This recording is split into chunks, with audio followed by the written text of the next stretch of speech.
Hello, hello, and welcome back to the Who Are You podcast. I'm your host, Connor Overbay. This is the co-host, Shannon Overbay. Hello. And today we're sitting down with a very, very special guest, a buddy that we've actually made friends with through like Cam, Nolan, Trenton. Shout out to the boys. Today I'm sitting down with Mr. Alex Vandermoten, correct? Yes, sir. I got it done right. All right. Perfect. Well, shout out to you, man. Thank you for taking the time to come sit down with us and, spend time with us here on the podcast, man. You're obviously super, super busy. I know, you're doing your thing, practicing and doing a mix of all kinds of stuff. But to let everybody know who this gentleman is, if you don't know him, he is on his way to basically becoming a professional golfer. It's crazy to think, man. I play golf every weekend. I am nowhere near good, but I love the sport. It's something I picked up a couple years ago. When was the first time that you picked up your golf club? How old were you? Oh, wow. That was a long time ago. I was 2 years old, actually. Oh, wow. That was my grandpa. My grandpa was like, I don't know, in the garden. We all travel every time. And I think we were in Dubai at that time, and I saw my grandpa was like having a golf club. And that's how I was like, this is a really interesting sport. And I was like, oh, all right. So I picked it up and I walked. That's the story that I have. How it started and everything. That's really cool, man. And obviously, we were talking a little bit before the podcast, and I've gotten to speak with you multiple times through friend outings and everything. You're originally from France, correct? Yes, I am. So Vandermoten is actually Belgium. Okay. Straight Belgium. Both my parents are from Belgium. My mom was born in Charleroi. It's like a small town in the south. And my dad in the capital. So but after I was born in a small town in Paris, next to Paris, basically. Okay. So I'm the only French in my family, in my whole family. Interesting. So do you have like a dual citizenship then as well? Yeah. Hey. I can get so I have the passport for France right now. I use it a lot, but I could ask for not a passport, but just like traveling, for example, for different countries, you just need one passport. Unless it's really, if you're like in the government and stuff like that, probably they need it, but I don't know. That's pretty cool, man. Yeah. And what was life like growing up for you, man? Obviously, I've never had the chance to go over to France or even Europe in general. What was life kind of like that growing up for you? Well, actually, I never really grew up back home in France because my dad was working for a company, Ericsson. So it's like telecommunication company based in Sweden. And he was already on contracts with like Ericsson in Africa. Oh, okay. So every time it was 5 years contracts. And I was born, we went straight back to, what is that, the first country? Morocco. Okay. So for 13 years of my life, I did 5 countries, Morocco, Algeria, Nigeria, Senegal, Cameroon, and then my dad went back to Nigeria. Oh my goodness. Wow, so you were all throughout Africa. Yeah. Really? And what I mean by that is like my whole life, I was always in a high school, but a French high school in that country. Interesting. Yeah. So you just... was it online schooling, or you guys just had to find that certain... No, my dad was kind of important in the company. He was like, he was not the general manager, but he was the manager of that area of the kind of like west coast of Africa. Okay, so like a regional. Yes, regional one. Okay. And so, everyone that comes into a new country, they give you, for the kids, they give you, I don't know, where the high schools are. The and information. Like the French. For example, I had friends that are American that had to go to French school and to do because there was no American school there. Or, for example, Nigeria was kind of like pretty good memories for me, but all my friends were not actually from, well, they were French, but their parents were working in gas. So, Chevron and stuff like that, because Nigeria is a big gas country, especially in the south. And the gas people, they literally built a building just for them. Oh, wow. And like, Nigeria is like, we were there during the economic crisis, so it was kind of hard. But everything was closed. I was going to play with them, but it was like, for me, life was incredible because I was seeing my friends, I was going to school, I had a driver. The only country that I would say that I can really remember that was super cool is Senegal. Mm-hmm. I mean, Morocco and Algeria, I was really young. I was like I was literally 0 to 5 and then, or 0 to 4. Mm-hmm. We don't really have much memories of it. And I can understand that. And like in Africa, it's like there's French colonization through there, right? And that's why there's French schools and, you know, like the essence of France there, correct? Okay. Yeah, no, that's crazy, man. Like, you know, I've heard a lot about Africa, and, you know, sometimes you hear, if you watch the news, it's all like negative, but I'm sure there are some good parts of going into those countries. You know, was poverty pretty high around there in a lot of places? Yeah, I saw some stuff for especially in Nigeria, because like I said, we were 2007, so during the economic crisis, really, like, and it was really bad. And I saw poverty, like, I mean, everyone, for example, I have some friends that are from Mexico here that I know. They know what it is, but for me, coming from, because the thing is, like, we were going back to Africa, to the countries there, when school was at that time. But so for, like, example, summer breaks and winter breaks, it's kind of like the opposite. It's kind of like what I did in college. I was going back for winter breaks at home in France. Gotcha. So I had to adapt kind of myself, but I mean, at the same time, Nigeria, we could not have gone out if we didn't have like guards with us. We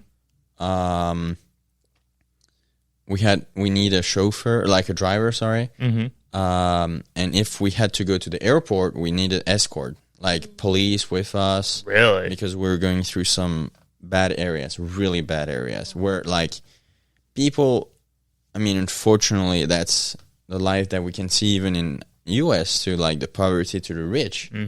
But there's like they see a nice car or like a nicer car with like escorts. They just want you, or they like ask for money and they like really want it. Like they need it almost. Yeah. And I mean, I understand. We all been helpful, but it's just like it's completely different. Yeah. It's really different. That's the thing I find crazy, man, is because, like I said, I haven't had the opportunity to make it over to Europe or Africa or any of those areas quite yet, but I do like watching, like, you know, documentarians or people going around the world and showing you what the culture is like. It's interesting, man. You know, if you never leave the United States, you think the world is like the United States, and it's like, a little bit different. But what was it like, you know, coming to the United States? Was that a culture shock for you? Obviously, going from those different countries that we just spoke about, was it weird for you to come to the United States, or, you know, anything throw you off? I mean, I would definitely say that because I travel in my life already before that, I was kind of get used to real quick. But there was definitely some culture change for sure. Because my first state that I landed here was California. Oh, okay.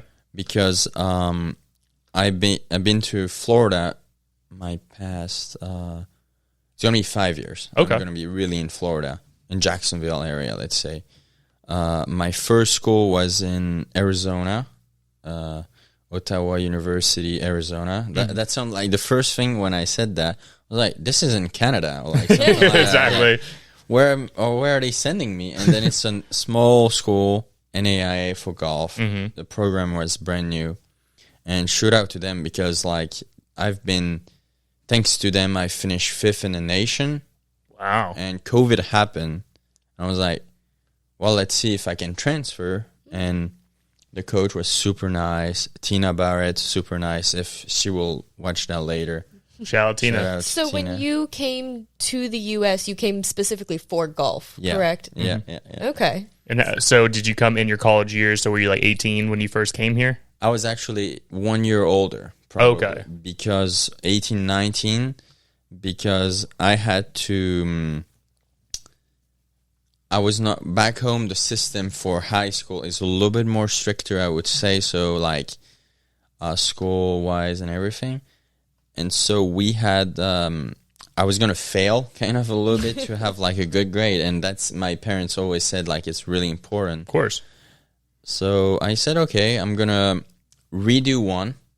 And basically my life was all golf. I was in an academy. So I was waking up, going to school at 12 lunch, practice, like just basically my whole life like college. Mm-hmm. Wow.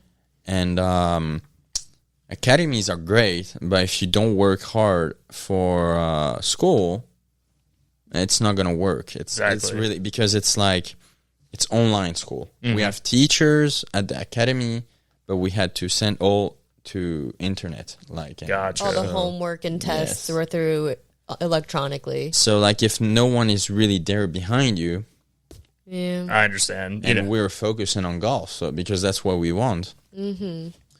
But my parents said, yeah, it's not going to work. I think you might fail, or we were seeing like I might not have it. So I said, okay.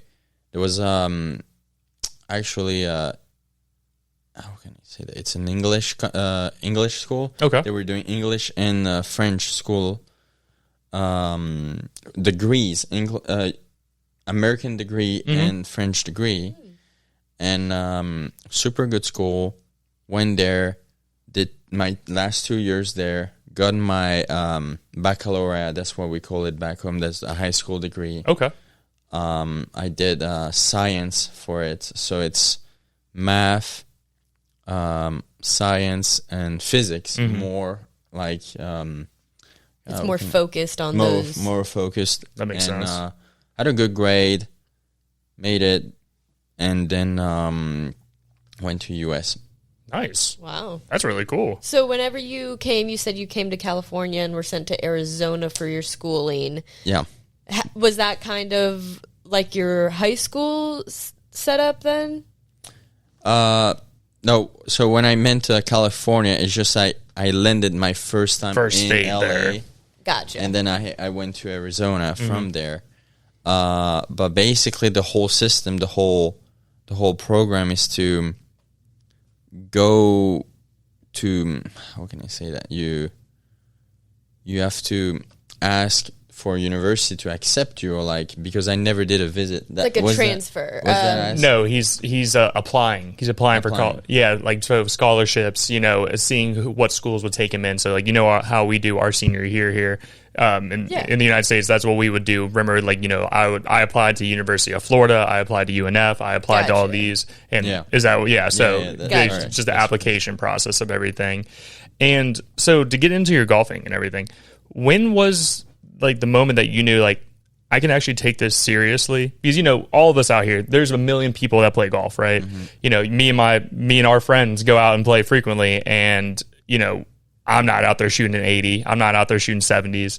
When did you really think like I should take this serious and try to make that step forward and make this my career? That's a good question, because so my whole life, like I said, I was in Africa, and I was always playing there thanks to my grandpa. Okay. My dad was playing with me, but like you guys, he was just like being there with me. So I really started my tournaments at 7 years old. Oh, wow. I have trophies in Africa. Wow. I mean, it was really fun because the experience is at the end, we all dance. There's like a party. They're like more, it's less serious. But at the same time, like they all want to win. But I have some pictures with people, African mothers, like really like African mothers, African dads, having all fun. I mean, because, all right, I was the only white kid. Yeah.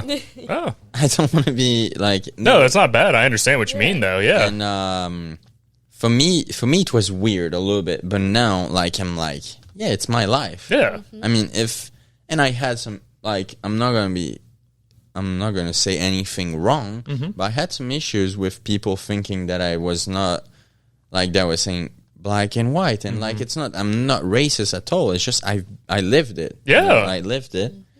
And most of my teachers were black. I lived there, and I know now I just adapt myself very quickly, basically. But to come back to your question, I was playing, changing country, and it's really in Senegal when I was like 13, sorry. We were always going back to this academy to fix my swing, or like to see the same coach, like as a holiday, because we were living in the north of France, but for the holidays in like winter, we go south, like January, because it's super cold in Paris. And one day, my dad and my mom were like, "You, it seems like you really like the sport. Like, do you want to like really try to practice even more? Like, what would you do?" And I was like, I mean, I was 13. It's hard to say really what you want. Exactly. But I was like, yeah, I think I really like it, and I didn't knew how good I could be, but the thing is, like, I was changing country every time, and so I had one coach in Senegal and one coach back home, and every time I was going there, I was changing every time. And my dad was like, I don't think it's going to work. So my dad sold his house. We sold the house in Paris, went to the academy, and now we live like 5 minutes from the golf course where I grew up. That's awesome. And playing. And so basically my parents did a decision to, said like, I think you're done with Africa. Not in a bad way, but just like for your future, we need to stop. And so my mom and I, we went back, and my dad was continuing working there. Gotcha. In Senegal. So actually I said Cameroon, but I never went Cameroon. I understand. Well, my dad was working there, but now he doesn't work there because he had enough. It was too far for him.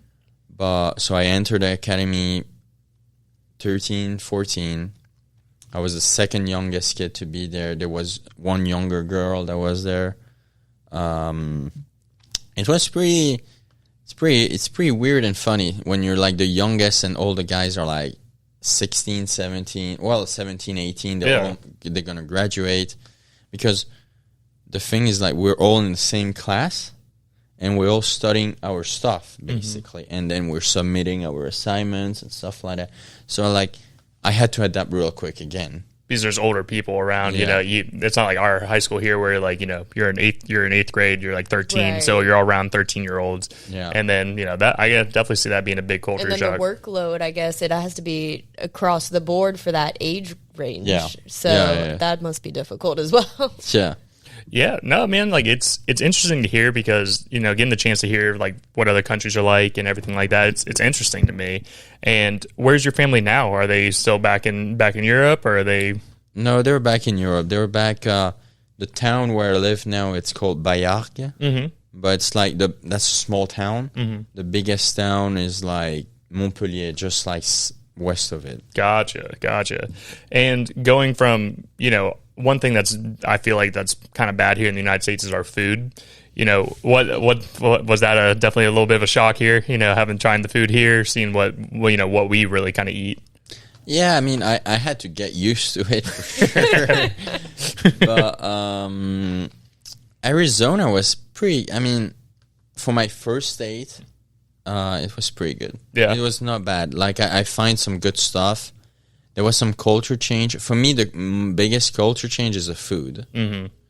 Because if I really want to like eat like I would be back home, I would have to check every time. Oh, okay, this is that much protein, like stuff like that, like supplements. It's all about the supplements. Yeah, actually, it's not the protein is probably the same, but the supplements are going to be different. Like there's going to be more vitamins. Yeah, I mean chicken.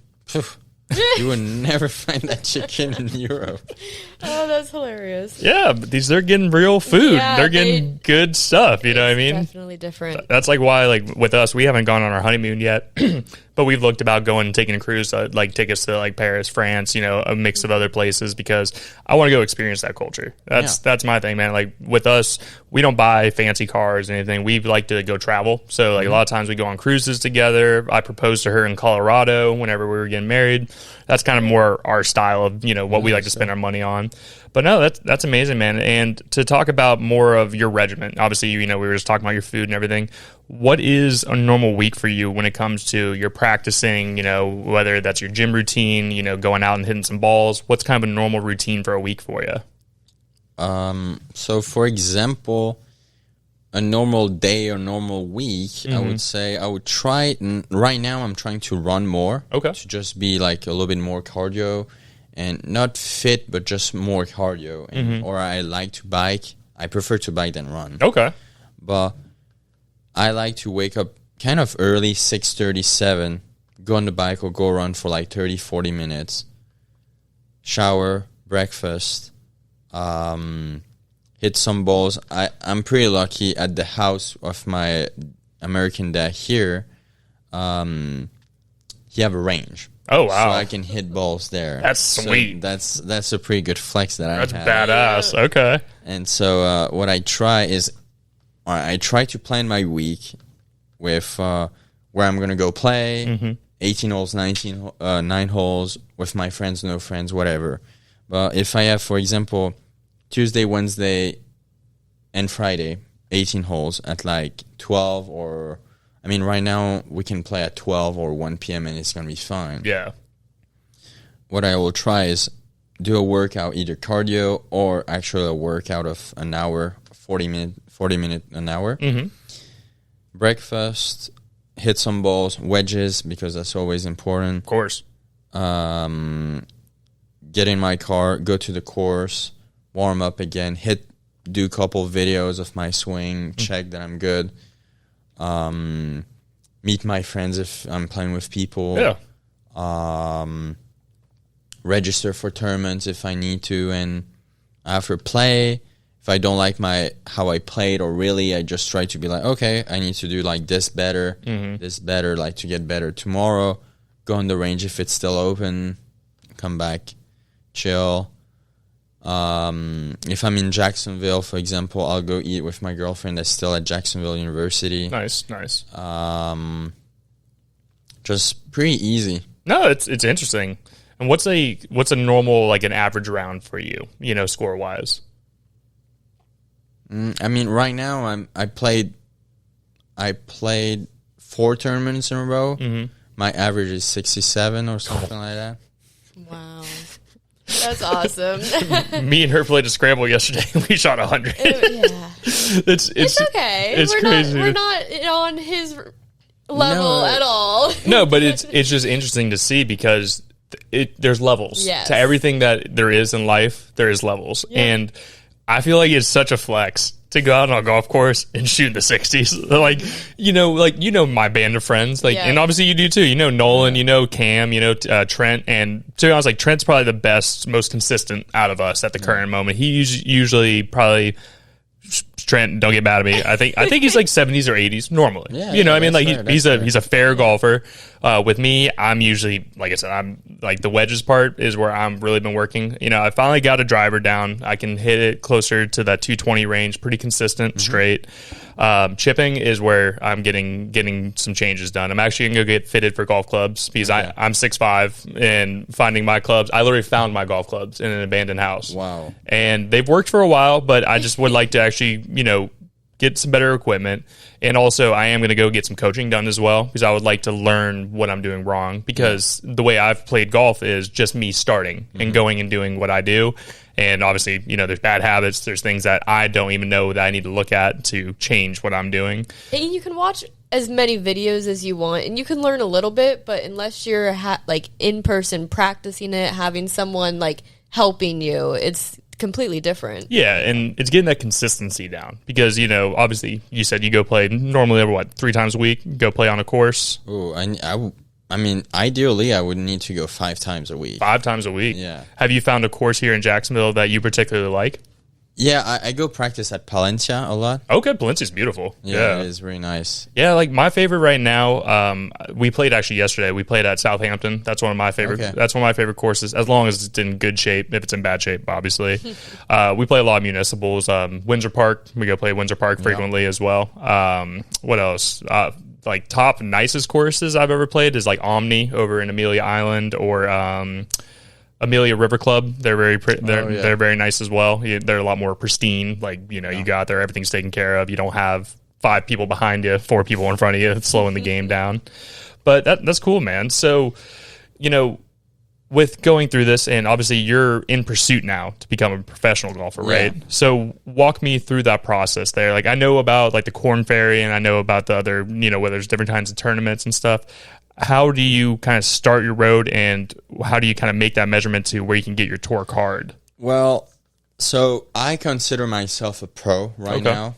I play, like, the 4 tournaments I played, it's only against professional. Okay.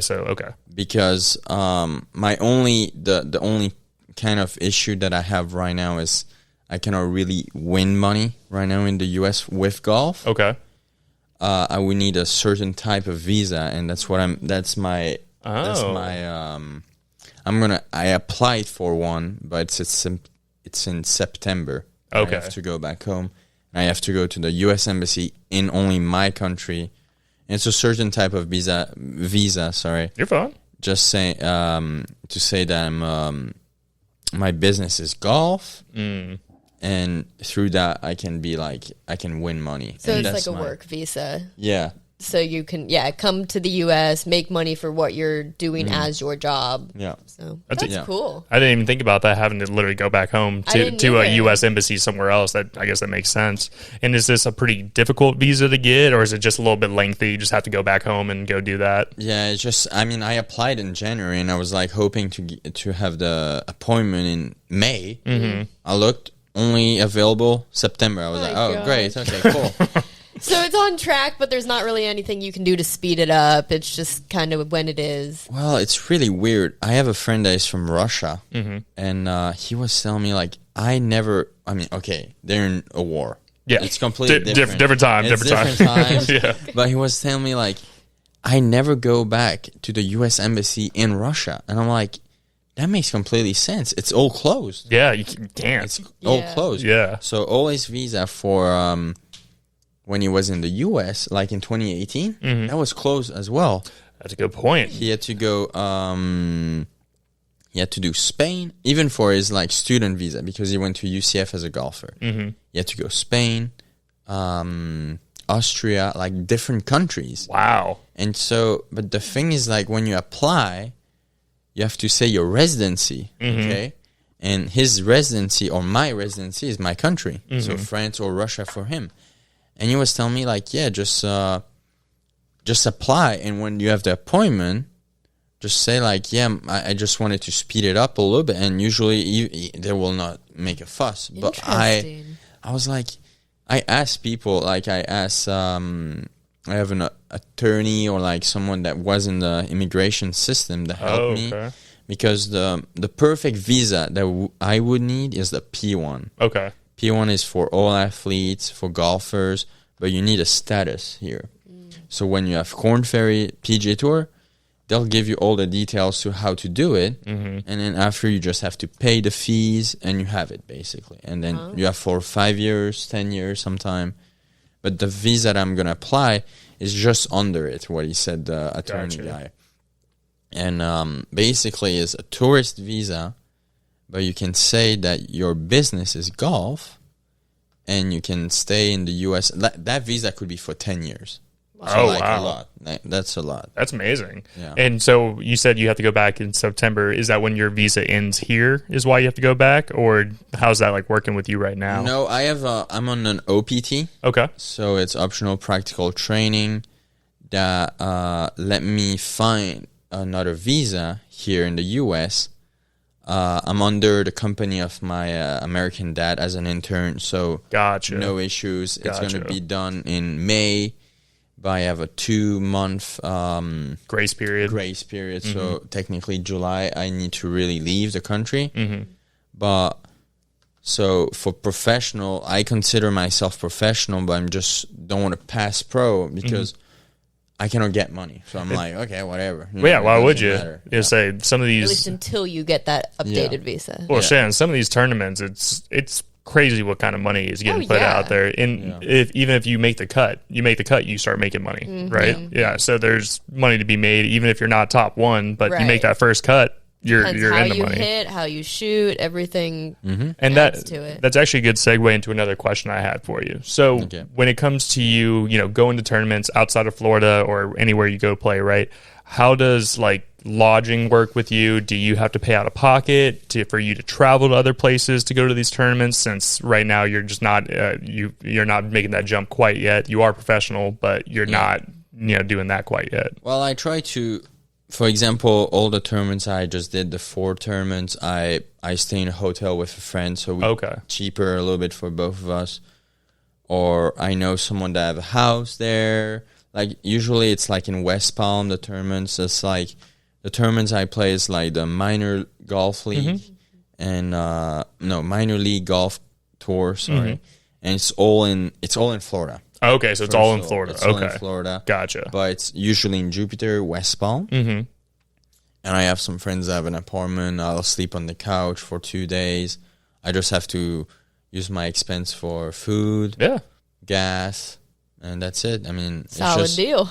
Yeah. Well, that's smart. It's good to have those connections and friends. I mean, like a hotel nowadays is damn near $100 a night, and that's ridiculous. Yeah, it is. Yeah. It is. So no, that's cool. That's cool. So, has there been a favorite tournament that you've played in, or what would you say is one of your more memorable moments in your whole journey throughout your golf career so far?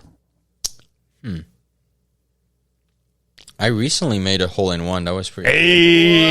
That's badass. Great. I have not done that yet. I'm hoping that, and we always make jokes every time she comes out and plays. One of these days she's gonna hit one in. She saved my ass yesterday 10 times when we were playing. Like she would thin the ball, but it would just roll flat on the ground and then make it like from like 10 yards or 10 feet away from the hole. I'm like, and then I just sky it over it every time. I'm like, all right, this is a good scramble here. Yeah. But no, that's crazy, man. Where a hole in one. That was so actually it's pretty funny. So my last 3 tournaments, I played it back to back to back. In a week, I played 7 days out of the week, but like 6 days were 3 tournaments. Wow. 2 days, 2 days, 2 days. So one of the tournament were in it was in Florida. I don't remember the name. You're fine. That's really weird. Usually I would remember. Was it South Florida or mid? So actually the first tournament that I played, it was a 3-day. Shot 16 under. That was at Eagle Arbor. I missed the playoff by 2 shots. That was a pro event. So that was like a little bit further up. That was like a week and a half ago, probably. Then did like a couple days off, practice still. But I mean, for me, when I say days off, I would still hit a club, of course, a little bit or something like that. I'm addicted. But after I had like 3 tournaments back to back to back, and one of them was all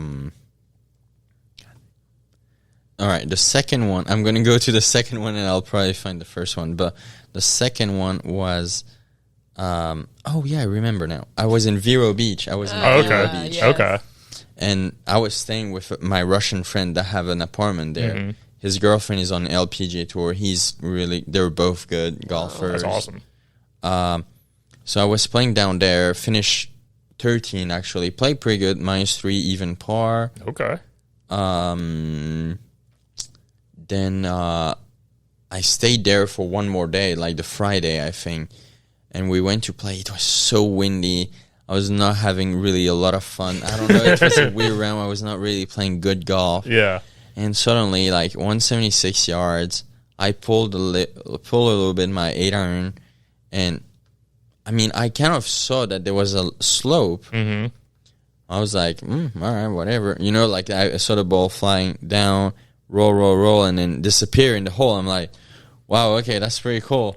So like my day, my day was like a little bit like I don't know what I'm doing here. Like I'm playing okay, but not really. I was making bogeys. I mean, okay, I was not getting mad, but like I was like, this is weird, like I don't know what I'm doing, and then make hole in one.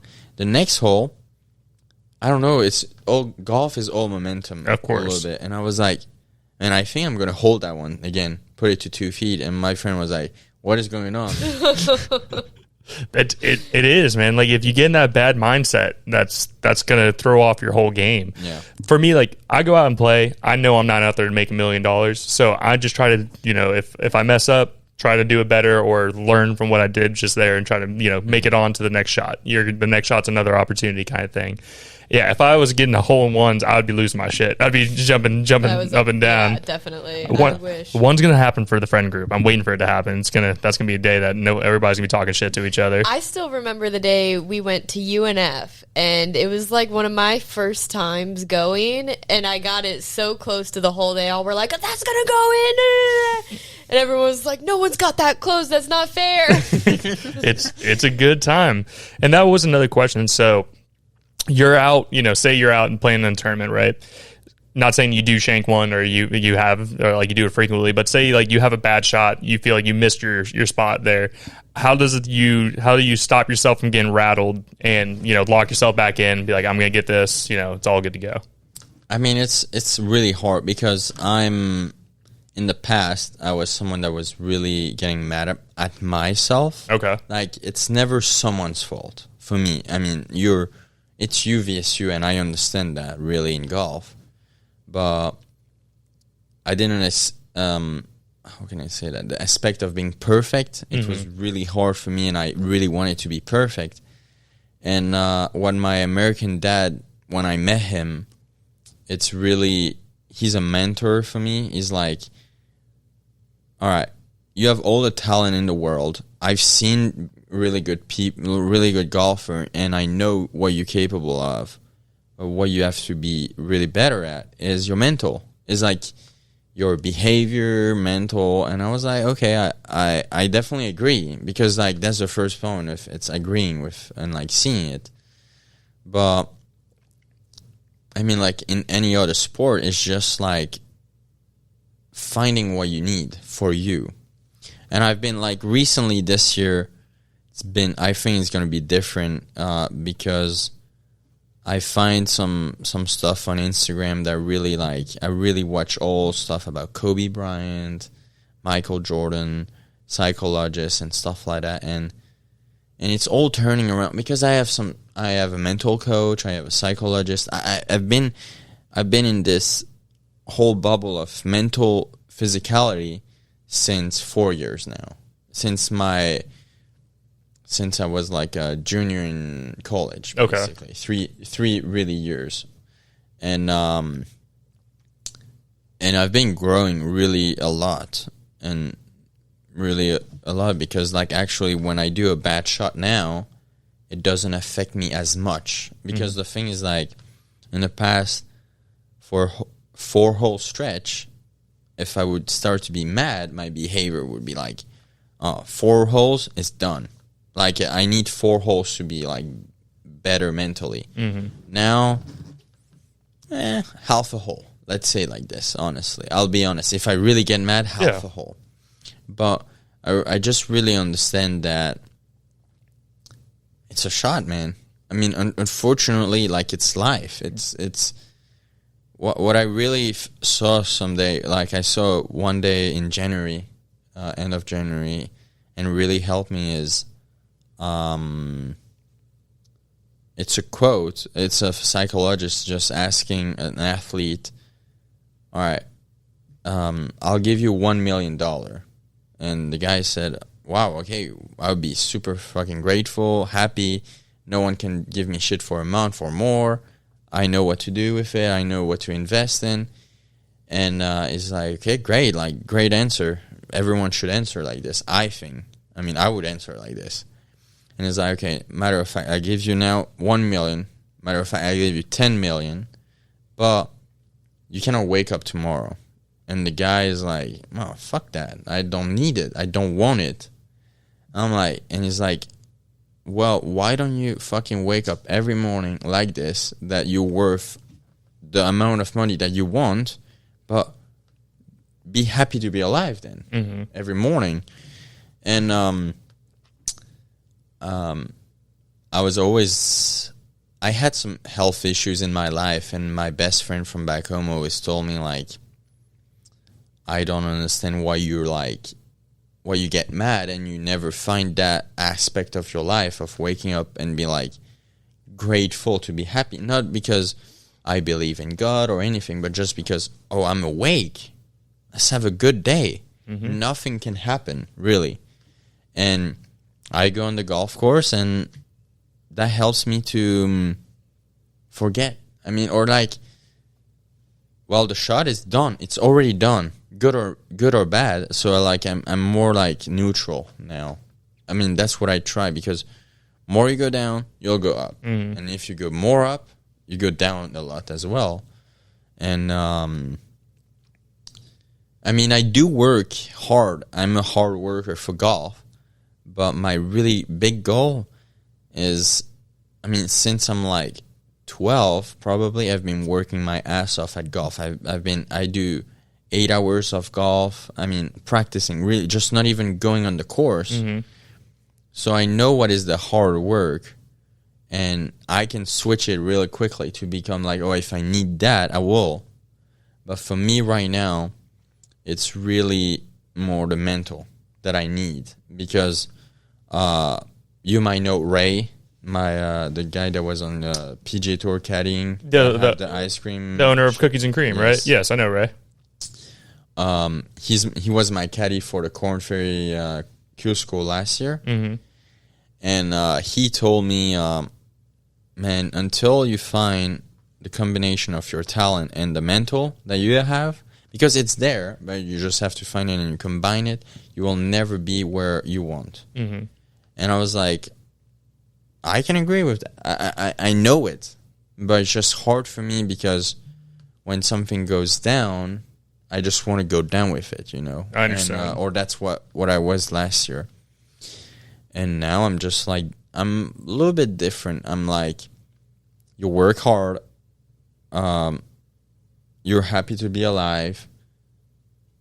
Nothing can happen. I mean, nothing can really happen. Even if I don't succeed in golf, I'll still be alive, so I'm happy. I think that's a very powerful thing, man. Changing your perspective is a huge thing. And like you were talking about, like psychologists and everything. Like one of our sponsors for the podcast it's called BetterHelp. You may have heard of them. We're big on psychology here with all that stuff. You know, like I've been in therapy many years because I was a little bit more of that style as well, where I grew up angry. I was a very angry guy. I had family stuff, family divorces, you know, parents fighting, blah, blah, blah. And you know, not being happy when you wake up, just being automatically pissed off at the world, and it's just not a way to look at things, man. You know, it's hard to, you know, there's not every day's going to feel perfect. You're not going to be super happy every single day, but at least be thankful that you're around, you know, because there's a lot of people who didn't get that second chance today to wake up and be worth that $1 million. And, you know, it's hard, dude. Everybody's doing stuff, you know, you're working your ass off at golf and just at life. Same with me and Shannon. I know, like we work our asses off to make sure bills are paid and that we're supporting each other, but it is that perspective change that's good, you know, because you should be happy. If you got food in your fridge, you know, you got a thing over your head to keep you from outside, there's really not much else you need in your life. And it sounds like you have a great support system behind you, which is awesome. Yeah. And to talk about your American dad, as you referred to him, how did you meet him? How did that process go? I met his daughter one day on a dating app, and that's awesome. She's not my girlfriend right now, but I met him through her, and like he was sponsoring girls on Epson tour. That's why, because his first goal is to help girls basically, and yeah. So I assume his daughter plays golf. So. No, not at all. Really? He's just a fan, so... Yeah, he's a golfer, but he always thought that the women's never had enough money. Gotcha. Wow. For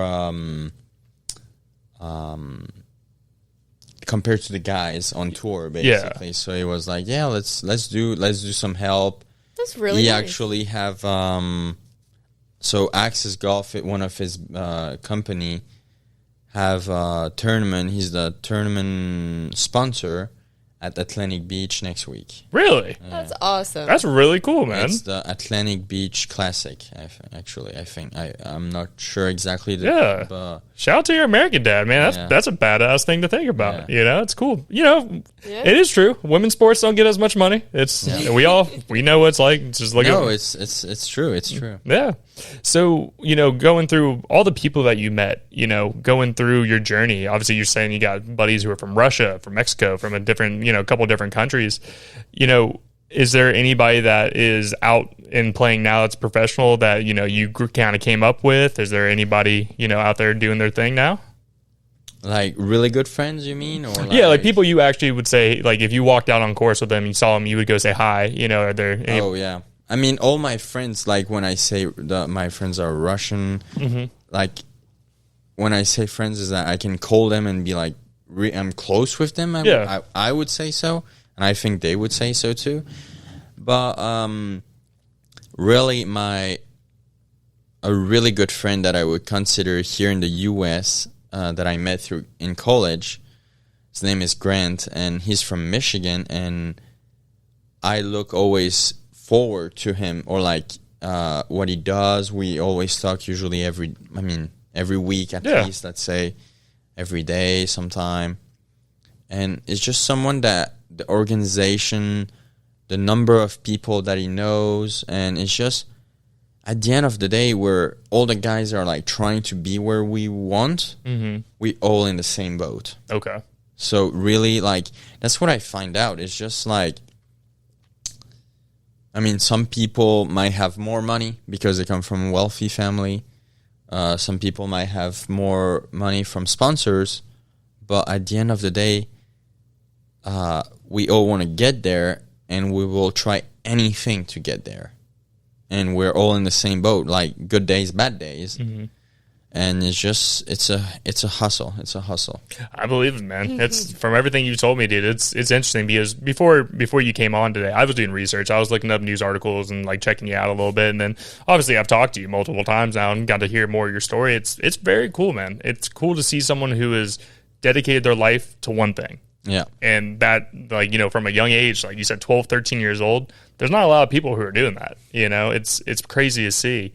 And that did lead me into something else there. So you were talking about sponsorships and everything, right? Did I see you're a Liquid IV athlete on your Instagram? Oh, I should probably remove that. I mean, I had it at one point, but I tried to get it back again, and they kind of never answered me. So I understand. Hey, no hate.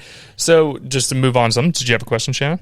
I was just kind of more interested, like, how do you even get to these tournaments? Like, I know you said you have to register for them, but is it like a tryout? Do you like? Is it just they register and look you up? Like, I don't. No, it's just so professional. When you're professional, you have no handicaps or anything like this. So it's just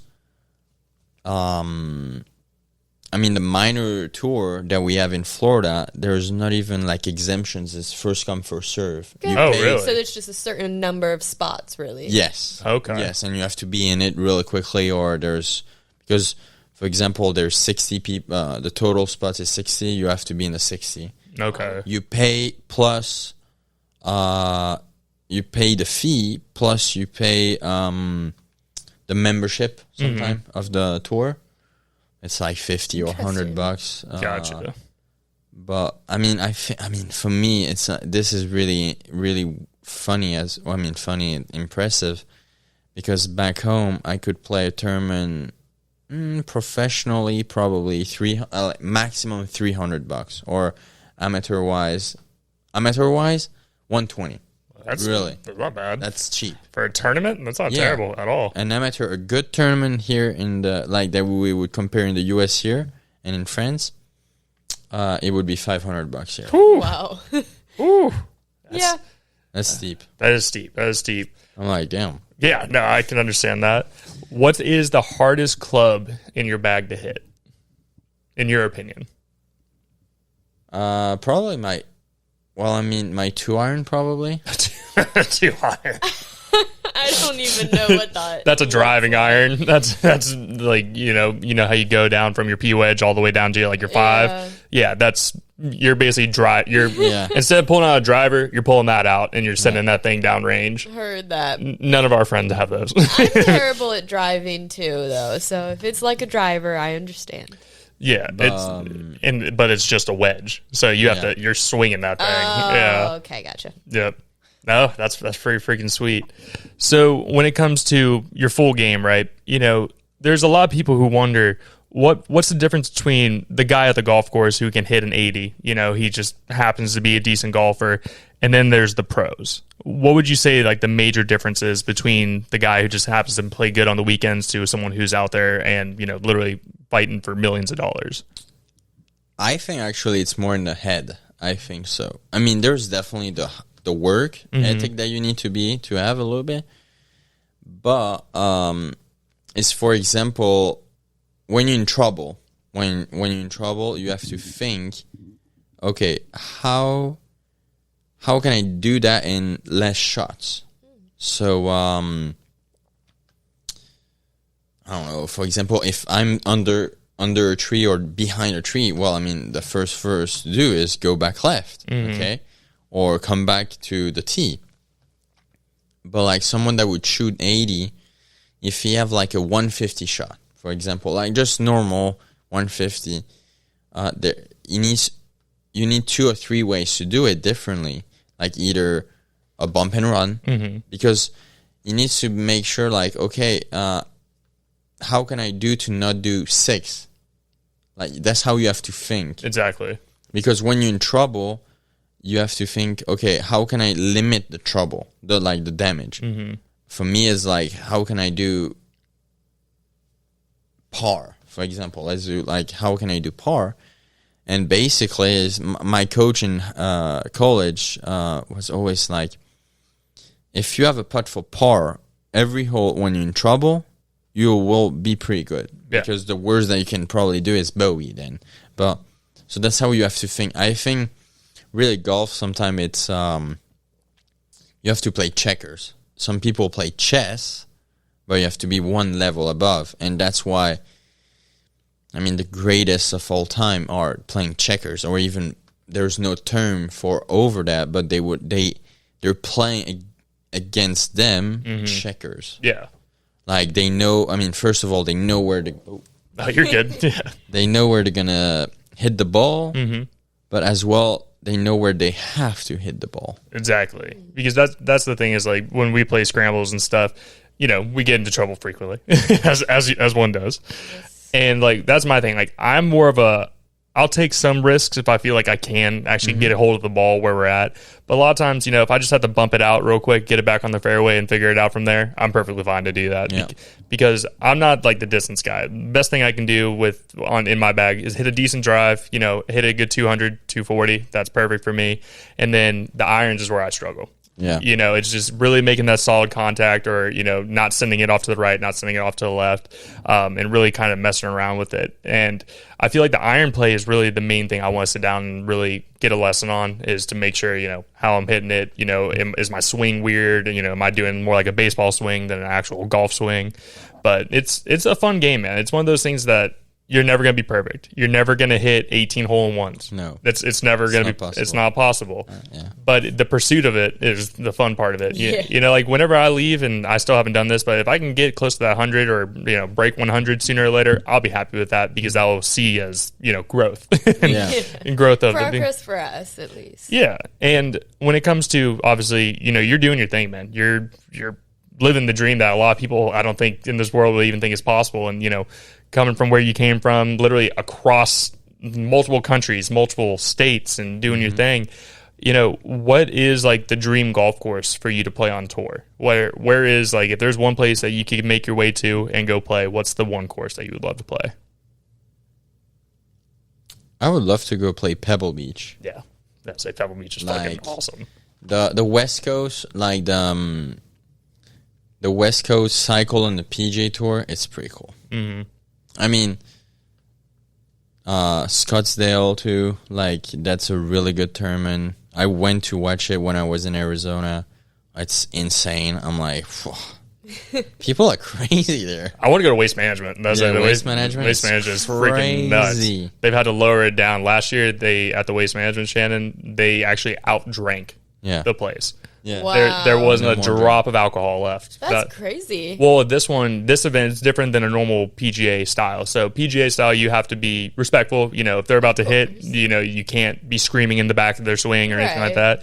Waste Management, there's no rules. This Like, is a party. yeah, if there's like a hole in one, everybody throws their beers onto it, and like it's like people are like losing their absolute shit. It's a freaking spectacle every time. That is wild. I always It is know really wild. I always know what comes up. He's on social media. I start seeing videos. I'm like, oh, it's back around. It is. But Gotta go. that's amazing, man. But like I said, dude, it's been awesome to get to know you a little bit more, bro. It's Yeah. to be honest, respect on everything that you're doing. It's very admirable. It's interesting to see, you know, someone and get to meet someone from a complete other country, man. You know what I mean? I love getting to know some more of the backstories here because I've really only experienced here. But do you have any final questions? Not really. I mean, I gotta get with my family because my uncle and cousin are huge into golf. My cousin, I think he started when he was around 3. Nice. So, and then he made it all the way to Georgetown on a golf scholarship. Nice. But I don't think he does tournaments anymore. Yeah. He's, you know, an adult now and in his relationship, married and in his big boy job, I guess. But I'm interested in learning more and getting better myself. So, Of course. Yeah. And I do have my final question. So anytime it's someone's first time on the podcast, I always end it with this question here. And it is, do you feel successful? And if you do or do not, in what ways? I do feel successful because I try to get better every day, 1%. Or like I know what I mean, when I said my hole-in-ones, for example, it's not my first one. It's probably my eighth one. But I was really young when I did that. I was 10, 12, and every time my ball was rolling and I was seeing it. So, yeah, my 8th one. But really, recently, something that I never did in a long time since the past, we're March now? Yeah, March. So February, January, December, November. Since 4 months, I had 1 albatross, so a 2 on a par 5, back-to-back hole-outs with a wedge, and a hole-in-one recently. So, wow. I'm not really like religious or anything like this. I'm not either. I really like sometimes you just feel that it's probably a year or some stuff like that, and it's just I've been really I really think I found something for my mental psychology that really helped me, and that's, you know, sometimes you have to be successful, you have to be egocentric or selfish a little bit. And to all my friends that I know, is like, I mean, I love you guys, but I need to be me, you know. And that's what I've been trying to like separate a little bit of everything with all the people that I know. I mean, my girlfriend, my American dad, everyone that I know and that can help me there. I just have to be, okay, who can really help me be there? And that's success for me. I love that, man. I think that's a beautiful way. It takes a village. No matter what you're doing in life, you don't get anywhere by yourself. You got to have some help here and there, whether it's the mental, the physical side. But I think that was a beautiful way of ending the podcast, man. Like I said, shout out to you, bro. It's been amazing getting to know you more. And, you know, obviously as time goes on, bro, let me know. You're more than welcome to come down on the podcast. I'll come back. Yeah, next time I'll have the boys come sit down with all of us. So we'll have Nolan and the boys. We can all sit here and, you know, chop it up a little bit more. Yes, But before we get out of here, is there anything you're looking to promote? Anything like that before we get on there? Is there anything that they should know before we get out of here today? Well, so Axis Golf is the title sponsor, but I'm an ambassador of the brand, and you should go look at it because it's gonna start to grow up a little bit, or help us grow it if you can. Yeah, you guys should check it out. Golf on Instagram. I'll make sure I put it in the description for everybody so you guys can click that, go check them out. Obviously, his social media will be put on there as well. Make sure you guys go check it out, see what he has going on in his life. And before we get out of here, of course, make sure you guys check us out on the social media. It's going to be at Who Are You Pod, from everything from Instagram, TikTok, Twitter, Facebook, all the normal spots nowadays. Also, make sure you guys give Shannon a follow. It's going to be McCrossan18 on Instagram. If you guys want to give me a follow, it's going to be Connor0211 on the Instagram as well. We're always posting behind the scenes stuff, and you can see more of our video content. And my final thing is, if you guys know someone or you feel like you'd be a good fit for the show, you're an entrepreneur, an artist, an athlete, business owner in any shape or form, and you guys think you'd fit well on the show, either hit me up on the DMs on social media, or you can email me. It's going to be whoareyoupod@yahoo.com, and maybe we'll have you guys on a future episode. But Alex, thank you so much for your time today. Thank you for your time today, wifey. Always a blast. Always a blast. And make sure you guys check us out on everything. Thank you guys so much again, and we will see you guys next week. Bye. Bye.